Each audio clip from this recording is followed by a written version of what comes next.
தமிழ் குரல் நேயர்கள் அனைவருக்கும் வணக்கம். இன்று நாம் சந்திக்க போகும் சிறப்பு விருந்தினர் அரசியல் விமர்சகர் டாக்டர் பொன்ராஜ் அவர்கள். சார் வணக்கம். வணக்கம்பா. ஜனநாயகன் படம் ஒத்தி வைக்கப்பட்டுள்ளது. ஒரு கனத்த இதயத்தோடு இதை நாங்கள் சொல்லிக்கிறோம்னு தயாரிப்பு நிறுவனத்திலேருந்து சொல்கிறாங்க. எங்கள் கட்டுப்பாட்டை மீறிய சூழல் உருவாயிடுச்சு, அதனால தான் ஜனநாயகன் படத்தை தள்ளி போடுறோம் அப்படின்னு சொல்லியிருக்காங்க. நீங்கள் எப்படி பார்க்குறீங்க? யார் காரணம்? தேச விரோத படமாக எடுத்துட்டாரு விஜய் இல்லையே. சரியான நேரத்துக்கு முன்னாடி கொடுத்துருக்கணும். அவங்க சொன்ன கட்டுகளை கரெக்டாக பண்ணி கொடுத்துருந்தாங்க. அட்வான்ஸாக பிளான் பண்ணியிருந்தாங்கன்னா சீக்கிரம் அந்த வேலையெல்லாம் முடிச்சிருக்கலாம். அப்படியே நம்ம எக்ஸ்ட்ரா ரெவ்யூ மீட்டிங் போகிற அளவுக்கு இவங்க சில காட்சிகள் வைத்திருக்கிறதா அந்த சென்சார் போர்டு சொல்கிறாங்க. யுஏ சென்சார் கொடுக்கறதுக்கு தீர்மானித்த பிறகு அதற்கு பிறகு ஹையர் கமிட்டிக்கு அனுப்பிட்டாங்க அவங்க. இப்போ ஹையர் கமிட்டி போகணும், அது ஆராயணும் அப்படின்னா அது வேறு ஆளை அப்பாயின்ட் பண்ணணும். அப்போ வேறு நியூ மெம்பர்ஸ் அப்பாயின்ட் பண்ணி அந்த கமிட்டி பார்க்கணும் அப்படின்னா அதுக்கு எப்படி 4 வீக்ஸ் ஆகும்னு கோர்ட்டில் அவங்களுடைய சென்சார் போர்டு சொல்லியிருக்காங்க. அதனால் இது இவர்களுடைய தாமதம் தான் காரணம். இவர்களது அசால்ட்டு தாமதம் எல்லாம் நம்மளுக்கு பிஜேபியில் பார்த்துக்குவாங்க, பிஜேபி அப்படின்ற தைரியம் எல்லாம் குருட்டு தைரியம் என்றைக்குமே ஹெல்ப் பண்ணாது. சிபிஐ கேஸ் போனோடனே நம்பிக்கை நியாயம் பிறந்ததுன்னு போட்டார். நீதி வென்றது. அப்போ இதெல்லாம் குருட்டு நம்பிக்கை, குருட்டு தைரியம். எதுலேயுமே நீங்கள் ப்ராசஸ் படி கரெக்டாக போயிட்டீங்கன்னா அதில் வரக்கூடிய சிக்கல்களை நம்ம எதிர்கொள்ளலாம். அதில் ஒன்றும் பிரச்சனை இல்லை. மத்திய அரசு ஒன்றும் தூய்மையான அரசெல்லாம் ஒன்றும் கிடையாது. கேரளா ஃபைல்ஸ் ரிலீஸ் பண்ண அரசு தான் மத்திய அரசு. காஷ்மீர் ஃபைல்ஸ் இருக்குது, இதே மாதிரி காஷ்மீர் ஃபைல்ஸ்னு ஆமாம் பண்ண மத்திய அரசு தான் மத்திய அரசு.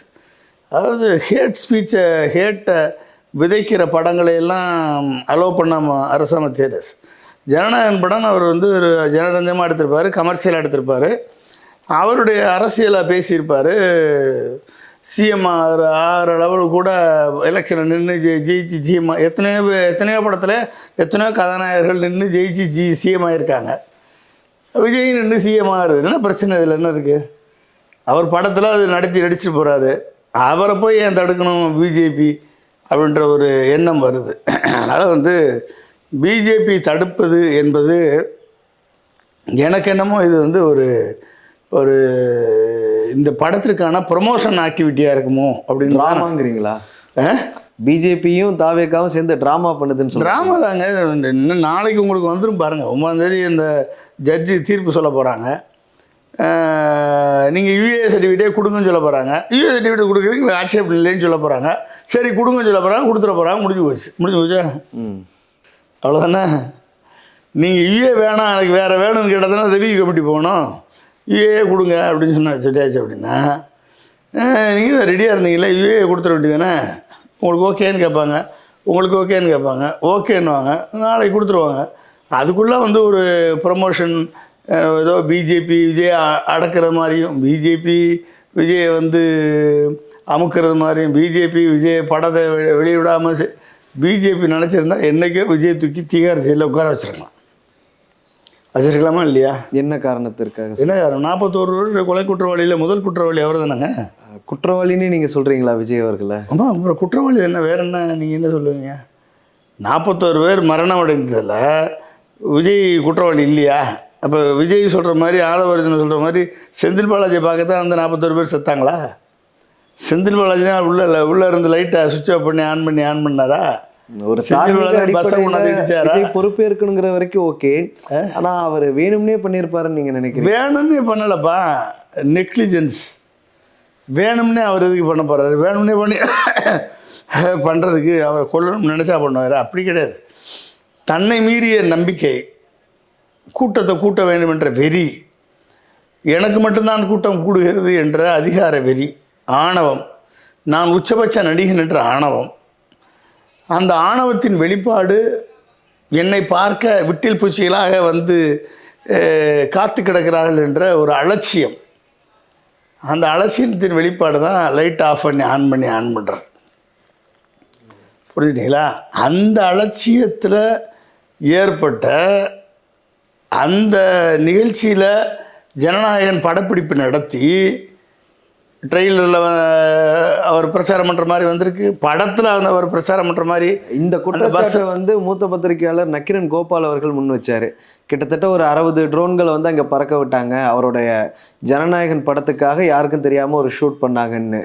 அது நிஜம், நீங்களும் நம்புறீங்களா? ட்ரோன் நம்ம கண்ணு முன்னால் பறந்துச்சுல்லப்பா. எத்தனை ட்ரோன் பறந்துச்சு? 60 ட்ரோன் பறந்துச்சு. பஸ்ஸு வந்து ஒரு மர்ம பஸ் மாதிரி இருக்குது. பஸ்ஸுக்குள்ளே எத்தனை சிசிடிவி இருந்துச்சு, அது 8K கேமரான்றாங்க. இருந்துச்சா இல்லையா உங்களுக்கு தெரியுமா? உள்ளே இருந்தது உங்களுக்கு வெளியே இருந்து பார்க்க முடிஞ்சா? முடியாது. பஸ்ஸுக்குள்ளே இருக்கிறது மர்ம பங்களா மாதிரி இருந்தது. வெளியே இருக்கவங்க உள்ளே இருக்கவங்க வெளியே பார்க்கலாம், ஆனால் வெளியே இருக்கவங்க உள்ளே பார்க்க முடியாது. அப்படிலாம் செட்டப்போடு இருக்கக்கூடியது ஒரு ஜனநாயகன் படத்தில் வந்து அந்த பஸ்ஸு வர்ற காட்சி வருது. அப்போ ஜனநாயகம் படம் ஷூட்டிங் தானே எடுத்திருக்காங்க, அப்போ கமர்ஷியலுக்கு தானே யூஸ் பண்ணார் அவரை. அப்போ கமர்ஷியலுக்கு ஒரு ப்ராப்பர்ட்டி பண்ணி அதனால் ஏற்படக்கூடிய விளைவுகளினால் 41 மரணம் அடைந்தாங்கன்னா முதல் குற்றவாளி அவர் தானே. அவருக்கு வந்து கிரிமினல் சார்ஜ் ஃபைல் பண்ணுறாங்களோ இல்லையோ, ஆக்ட் ஆஃப் நெக்லிஜென்ஸ் இருக்குல்ல, அதனால் அதுக்குன்னு ஒரு கல்பபிள் ஹோமிசைடுன்னு சொல்லுவாங்கள்ல. ஒரு கவனக்குறைவாக இருந்துட்டாருன்னு. கவனக்குறைவுன்னு இல்லை, உங்களுடைய இத்தனை காரணம் நான் சொன்னேன். அலட்சியம், ஆணவம், அதிகாரம், அகங்காரம், நடிகன் என்ற வெறி, மக்களை மனிதனாக மதிப்பதில்லை. இதற்கும் ஜனநாயகன் படத்திற்கும் என்ன சார்? ஜனநாயகம் படம் தானே எடுத்தது. அப்போ நம்மளுக்கு ஒன்றும் சம்மந்தம் கிடையாது. படம் எடுக்கிறத பற்றி என்ன பிரச்சனை? ஒரு படம் எடுக்கட்டும், ஒரு நல்லபடியாக. ஒன்றும் பெரிய அரசியல் கருத்துக்களை பேசக்கூடிய படம்லாம் இல்லை, சமூக அரசியலை பேசக்கூடிய படம்லாம் இல்லை, ஒரு மசாலா படம். பாலையா என்ன அரசியல் படம்? பாலையா படத்தை போய் என்னத்தை அரசியல் பேசுறது? பாலையா படத்தில் போய் என்னத்தை பெரிய இது பண்ணுறது? அப்படி இருக்கும்போது பிஜேபி திட்டமிட்டு பழி வாங்குறதா நீங்கள் பார்க்கலையா? திட்டம் என்ன திட்டம்? பிஜேபி திட்டமிட்டு பழி வாங்கணும்னா என்றைக்கோ பிடிச்சி உள்ளே வச்சுருப்பாங்க. பிஜேபிக்கு வந்து விஜய் வரணும். எப்படி வரணும்? அவங்க விருப்பப்படி வரணும். அவங்க கட்சியை வளர்க்குறதுக்கு பிஜேபி பாடுபடும், விஜயை வளர்த்து விடுறதுக்கு ஏன் சார் பிஜேபி பாடுபடணும்? இப்போ இங்கே தமிழ்நாட்டில் பிஜேபியை வளர்க்குறதுக்கு பாடுபடுது. அதிமுக ஒழிக்க தானே பாடுபட்டுச்சு. அதிமுகவை ஓபிஎஸை வச்சு பிரித்து 2ஆக பிரித்தாங்களா இல்லையா? சசிகலாவுக்கு சிறைக்கு அனுப்பி இப்போ பதவியேற்க விடாமல் பண்ணாங்களா இல்லையா? இதெல்லாம் பிஜேபி பண்ணிச்சா இல்லை ஏடிஎம்காரங்களா பண்ணிக்கிட்டாங்களா? அதிமுகவும் அதற்கு ஓகே சொன்ன மாதிரி தானே இருந்துச்சு. 2017 நீங்கள் சொன்ன இஷ்யூ எல்லாமே நடந்தது. அப்போ யார் பண்ணது? அதிமுகவும் அதற்கு இசைவு தெரிவிக்காமல் இவ்வளோ விஷயங்கள் நடக்குது. அதுதான் அங்கே போய் இதை போய் நின்னா அவங்க தீர்ப்பு சொல்கிறாங்க. அவங்க நீங்கள் மேலாண்மை பண்ணுங்கன்னு சொன்னால் பண்ண போகிறாங்க அவங்க. அப்போ இவர் கவர்னர் தானே இவர் 2 பேரையும் சேர்த்து வச்சார், ஓபிஎஸ்சியும் இபிஎஸ்சியும். ஓகே, டிடிவி தினரை தூக்கி ஜெயிலில் வச்சது யார்? பிஜேபி தானே. ஓகே, இப்போ டிடிவி இன்னைக்கு ஓபிஎஸ் நடுத்தரில் விட்டது, டிடிவி நடுத்தரில் விட்டது யார்? பிஜேபி தானே. சசிகலாவை நடுத்தரில் விட்டது யார்? பிஜேபி தானே. இபிஎஸ் அடிமையாக வச்சிருக்கிறது யார்? பிஜேபி தானே. அதிமுக விஷயத்துக்கும் நம்ம பின்னாடி வருவோம். இல்லை சொல்கிறேன், அதிமுக பிஜேபி அவங்க கட்சியை பார்ப்பாங்களா அடுத்தவங்க கட்சியை பார்ப்பாங்களான்னு கேட்டீங்கல்ல, அதுக்கு தான் சொல்கிறேன் நான். அவங்க அடுத்தவங்க கட்சியை ஒழிச்சாதான் அவங்க கட்சி வளர முடியும். இன்னும் சிலர் என்ன சொல்கிறாங்கன்னா, மூத்த பத்திரிகையாளர்கள்லாம் என்ன சொல்கிறாங்கன்னா, நீங்கள் சொன்னது போலவே தான் இது ஒரு திட்டமிடப்பட்ட ட்ராமா. ஏன்னா ஒரு சைடு வந்து சிவகார்த்திகேயனும் ஒரு பாப்புலரான நடிகர், வளர்ந்து வரக்கூடிய நடிகர். ஒருவேளை இந்த படம் ட்ரெய்லர்லாம் நம்ம பார்க்குறோம், அதிக வியூஸ் யாருக்குன்னு பார்த்தா ஒரு நாள் லேட்டாக ரிலீஸ் ஆனாலும் ட்ரெய்லரில் வந்து சிவகார்த்திகேயனோட பராசக்தி படத்துக்கு தான் இருக்குது. ஒருவேளை ஒரு மார்க்கெட்டிங் ஸ்ட்ராட்டஜியா, இல்லை பொங்கல்லேருந்து நம்ம விலகிற மாதிரி விலக வேணாம், இப்படி சென்சார் காரணத்தை சொல்லி விலகிடலாம் அப்படின்னு யோசிக்கிறாங்களா? அப்படி இல்லை. இன்றைக்கி வந்து சிவகார்த்திகேயனுடைய ட்ரெய்லர் ஒரு நாள் கழித்து ரிலீஸ் ஆகியும் 5 கோடி பார்வையாளர்களை தாண்டி போகுது. இவ்வளவு பில்டப் கொடுத்து மலேசியாவில் போய் ஆடியோ ரிலீஸ் பண்ணி கடைசி படம்னு சொல்லி உச்சபட்ச நடிகர்னு சொல்லி ஒரு மிகப்பெரிய அரசியல் கூட்டத்தை கூட்டின பிறகும் விஜயினுடைய ட்ரெய்லர் 4 கோடி தான் போயிருக்கு அப்படின்னா அது வந்து விஜய்க்கினுடைய பாப்புலாரிட்டி அவ்வளோதான் சொல்லுது. மக்கள் எல்லோரும் பார்க்குறாங்க. என்ன சார், விஜய் இன்றைக்கு நேற்றைக்கு வந்தவரா? இத்தனை வருஷமா சினிமாவில் இருக்காரு. அதனால வளர்ந்து வரக்கூடிய நடிகர் சிவகார்த்திகேயன் வந்து விஜயை தோற்கடிச்சிடும். அதனால தோற்கடிக்கணும்னு அவசியம் இல்லை. அவங்கவுங்க வளர்ந்துட்டு போகிறாங்க. இப்போ சிவகார்த்திகேயன் வந்து அவருடைய தனித்திறமையால் வளர்ந்தவர். சிவகார்த்திகேயனுடைய திறமை வந்து அசாத்தியமான திறமை. சிவகார்த்திகேயன் ஒரு சாதாரண ஃபேமிலியில் பிறந்து தனக்கு இருக்கக்கூடிய தனிப்பட்ட மிமிக்ரி திறமைகளை வைத்து, மேடை பேச்சு திறமைகளை வைத்து, ஈவெண்ட் மேனேஜ்மெண்ட் பண்ணக்கூடிய திறமைகளை வைத்து டிவியில் போய் டிவியில் ஆக்ட் பண்ணி டிவியில் இருந்து சினிமாவுக்கு வந்து சினிமாவில் ஸ்டாண்ட் பண்ணி நின்று இவ்வளோ தூரம் நல்ல படங்களை தேர்ந்தெடுத்து நடித்து இவ்வளோ தூரம் வந்திருக்காரு அப்படின்னா, சிவகார்த்திகேயன் வந்து ஒரு இன்றைக்கி இயற்கை விவசாயத்துக்கு ஆதரவாக சிவகார்த்திகேயன் நிற்கிறாரு, இளைஞர்களுக்கு ஆதரவாக சிவகார்த்திகேயன் நிற்கிறாரு, அவரால் முடிஞ்ச உதவி பண்ணிகிட்ருக்காரு. அதனால் அவர் இண்டிவிஜுவலாக அவர் குரோத் ஆகிட்டுருக்காரு. அவர் குரோத்துக்கும் விஜய் குரோத்துக்கும் சம்மந்தம் கிடையாது. விஜய் அவங்க அப்பாவால் வளர்க்கப்பட்டவர். சிவகார்த்திகேயன் அப்படி இல்லை, சுயம்புவாக வளர்ந்து வந்தவர், தனது திறமையால் வந்தவர் சிவகார்த்திகேயன். விஜய் அப்படி இல்லை. விஜய் அவங்க அப்பாவால் இன்ட்ரடியூஸ் பண்ணப்பட்டு விஜயகாந்த் அறிமுகப்படுத்தப்பட்டு அதனால் பெயர் எடுக்கப்பட்டு அதுக்கப்புறம் வளர்ந்து வந்து உயரத்திற்கு வந்தவர். 2 பேருமே தனித்தனி ட்ராக் இருக்குது. 2 பேரும் நம்ம கம்பேர் பண்ண அவசியம் கிடையாது. ஆனால் ஒவ்வொருத்தருக்கும் ஒரு தனி யூனிக்னஸ் இருக்குது. தாவேக்காரர்கள் இதை பற்றி எதுவுமே பேசலை. சிலர் என்ன சொல்கிறாங்கன்னா இதற்கும் திமுக தான் காரணம் அப்படின்னு சொல்கிறாங்க. ஆனால் சென்சார் கொடுக்க வேண்டியது ஒன்றிய அரசோட கட்டுப்பாட்டில் இருக்கக்கூடிய அந்த அவங்களுடைய அமைப்பு தான் சென்சாரை கொடுக்கணும். இதற்கும் காரணம் திமுகன்னு சொல்கிறாங்க. இதை நீங்கள் அதனால தான் நம்ம அவங்கள அரசியல் தற்கொலைகள்னு சொல்கிறோம். அதே வார்த்தையை சொல்கிறீங்களா? ஆமாம், வேறு என்ன பண்ணுவீங்க? பாவம், அவங்களுக்கு என்ன தெரியும்? எதுக்கு எடுத்தாலும் திமுக அப்படின்னா எந்திரிச்ச உடனே திமுக, தூங்குனா திமுக, துப்புனா திமுக. லாரி வாட்டில் போயிட்டுருக்கு, மெயின் ரோட்டில் ஒரு லாரி போயிட்டுருக்கு, பின்னால் பைக்கில் வேகமாக போய் லாரியில் போய் இடித்து கீழே விழுந்துடுறீங்க, உங்கள் கால் ஒடிஞ்சு போகுது, லாரி போயிடுச்சு.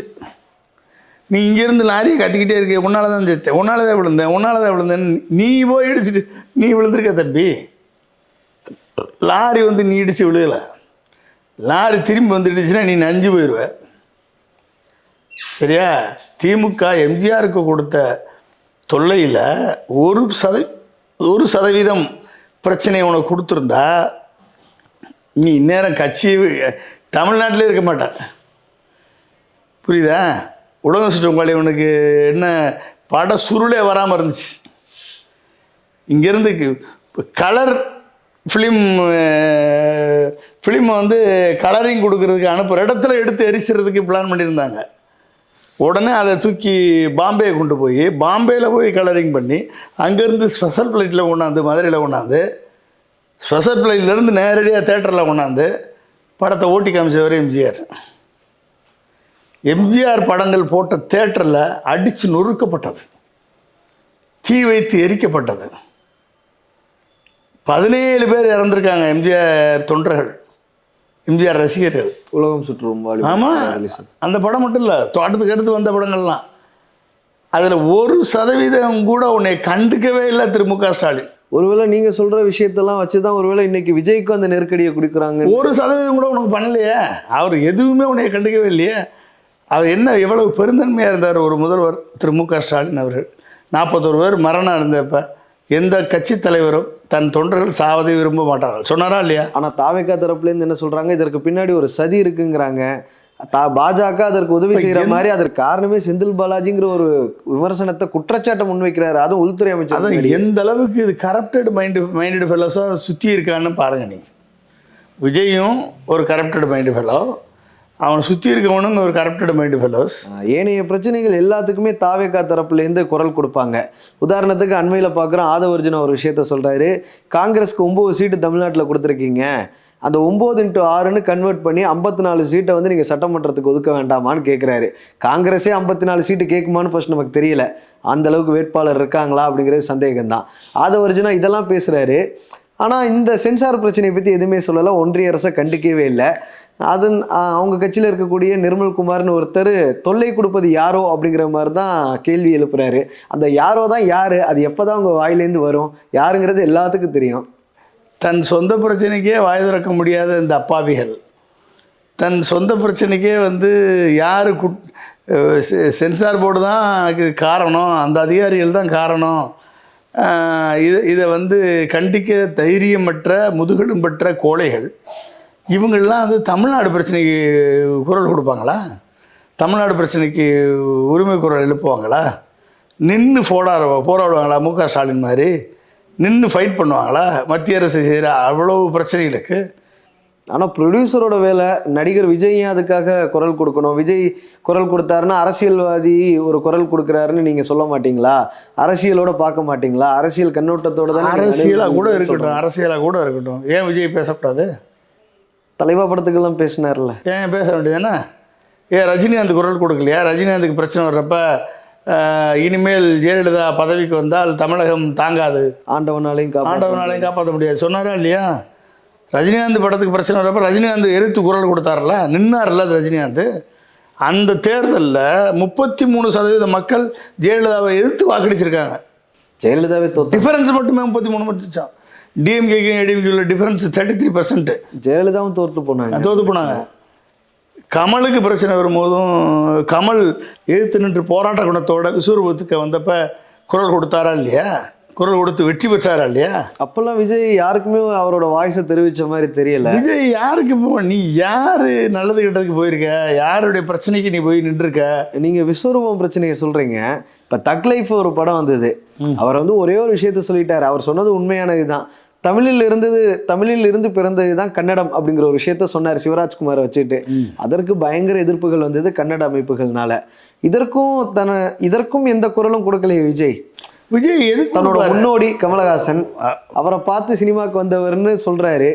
ஆனா எந்த குரலும் கொடுத்த மாதிரி தெரியல. விஜய் ஒரு சுயநலவாதிங்க. தான் உண்டு, தன் படம் உண்டு, தனக்கு பணம் வந்தா போதும்.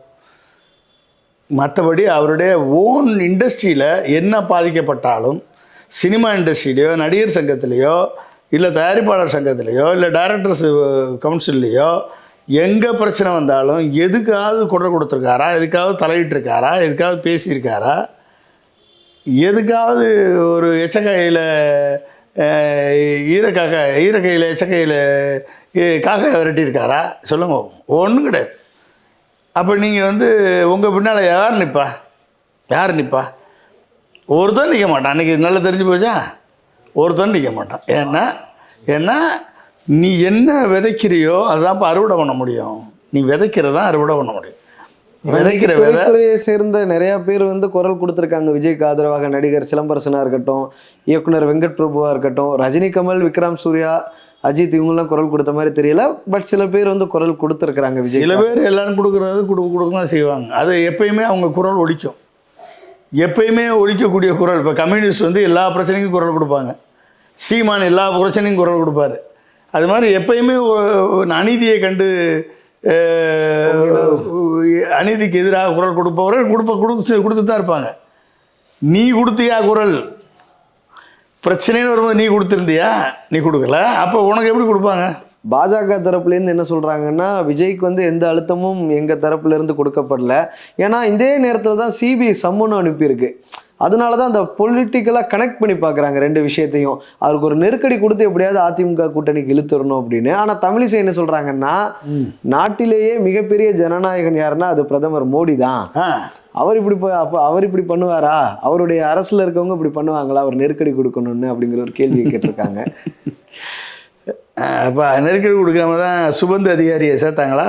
மம்தா பானர்ஜிட்ட இருந்து கோடிக்கணக்கில் ஊழல் பண்ணவர்னு சுபந்த அதிகாரின்னு சொல்லி வெஸ்ட் பெங்கால் எலெக்ஷனில் போய் பேசினவர் இதே மோடி தான்.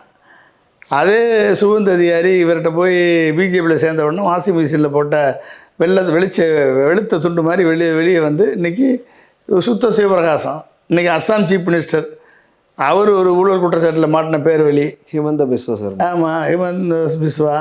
இன்றைக்கி அவன் வந்து இந்துத்துவா பேசிக்கிட்டு பிஜேபி வெறியனா, இந்துத்துவ மத வெறியனா இன்றைக்கி ஆட்சி நடத்திட்டுருக்கான் பிஜேபியில் சேர்ந்த உடனே. அப்போ எப்படியெல்லாம் இதெல்லாம் வந்து சும்மா வந்துட்டாங்களா? எலக்ட்ரல் பாண்ட்ஸ் இஷ்யூவில் சுப்ரீம் கோர்ட் வந்து நீ பண்ணது ஊழல், 12,500 கோடி நீ வந்து பாண்டை வந்து இண்டஸ்ட்ரியை மிரட்டி வாங்கியிருக்க, சட்டவிரோதம்னு சட்டவிரோதம் அப்படின்னு சொல்லி டிக்ளேர் பண்ணுச்சு. சட்டவிரோதம்னா என்ன அர்த்தம்? அது லஞ்சம் தானே, அது ஊழல் தானே, அது கரப்ஷன் தானே, அது டிக்ளேர் பண்ணுச்சு. அதனால் தமிழிசைக்கு வேணால் மோடி வந்து சுத்த சுயபிரகாசமாக இருக்கலாம். மோடி ஒன்றும் சுத்த சுயபிரகாசமான ஆளும் கிடையாது. அமித்ஷா ஒன்றும் சன்னியாசியும் கிடையாது. ஓகே, அமித்ஷாவுடைய முழு நேர வேலை அடுத்த மாநிலத்தில் போய் எம்எல்ஏக்களை விலைக்கு வாங்குறது, இவிஎம்மை கரெக்ட் பண்ணுறது, எலெக்ஷன் கமிஷன் மூலமாக எஸ்ஐஆரை திருத்துறது, எதிர்க்கட்சி வாக்குகளை காலி பண்ணுறது, ஆட்சியை பிடிக்கிறது, எலெக்ஷன் ரிசல்ட் அனௌன்ஸ் பண்ணுறது, ஆட்சியை பிடிக்கிறது. நீங்கள் இதற்கு முன்பாக கூட சொன்னீங்க சிபிஐ என்கொயரிக்கு அந்த கரூர் சம்பவம் போனதுக்கு அப்புறம் நீதி வென்றது அப்படின்னு விஜய் ட்வீட் போட்டதை பற்றி சொன்னீங்க. ஆனால் இப்போ அவருக்கே சம்மன் அனுப்பிட்டாங்க. அவருடைய வாகன ஓட்டுநர், கட்சியின் பிரமுகர்கள் புஷி ஆனந்த், ஆதவர்ஜுனா, நிர்மல்குமார் இவங்க கிட்டலாம் விசாரணை பண்ணிட்டு அவங்க சொன்ன பதிலை வச்சு அடுத்து விஜய்க்கு சம்மன் பண்ணியிருக்காங்க. இதை எதை நோக்கி போகும்னு நீங்கள் பார்க்குறீங்க? விஜய் விசாரிப்பாங்க, கூப்பிடுவாங்க, விசாரிப்பாங்க. விஜய் எந்த அளவுக்கு பதில் சொல்ல போகிறாருன்றது போனால் தான் தெரியும். சிபிஐ விசாரணை உங்களுக்கு தெரியும். நார்மலாக கேட்குறதுக்கே பதில் சொல்ல முடியாது விஜயால். ஒரு ப்ரெஸ்ஸையே பார்க்க முடியாத ஒரு நடிகர் எப்படி சிபிஐ எதிர்கொள்ள போகிறாருன்னு தெரியல.